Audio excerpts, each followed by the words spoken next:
Vice chancellor সাহেব বলেছেন আপনারা সুষ্ঠু নির্বাচন করুন তার কলিগদেরকে, আপনারা যদি না করতে পারেন তাহলে আমি সব ফাঁস করে দেব।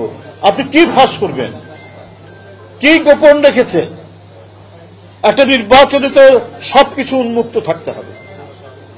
বিশ্ববিদ্যালয় এক ধরনের ফলাফল হয়েছে। আমরা গণতান্ত্রিক যে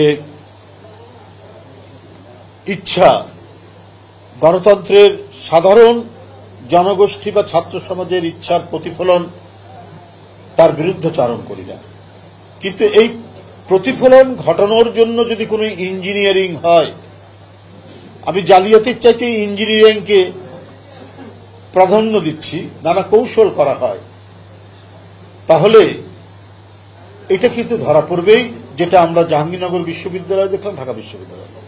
বাংলাদেশে ছাত্র রাজনীতির ঐতিহ্য হচ্ছে এটা একটা উৎসবের মতো পরিস্থিতি।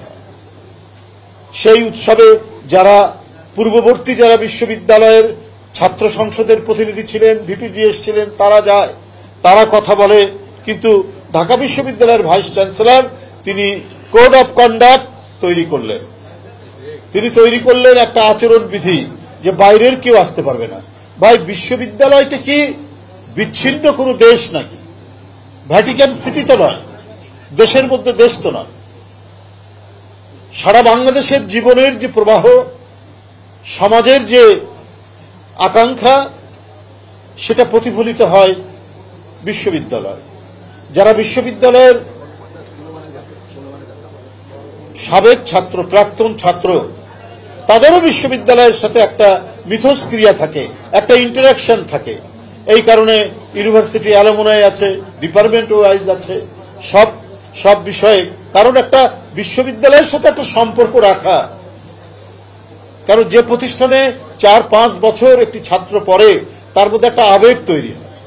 ঠিক তেমনি ভাবে যারা ছাত্র রাজনীতি করেছে, ওই নির্বাচন আসলে তারাও গিয়ে বলে, তার সময়ের অভিজ্ঞতা বলে, সাধারণ ছাত্রদের বলে তার দলের পক্ষ থেকে।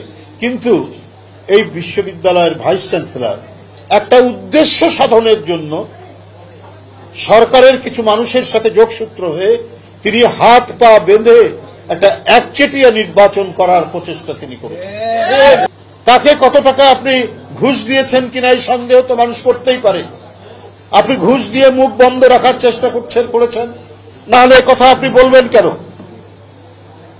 যে আমি সব ফাঁস করে দিব?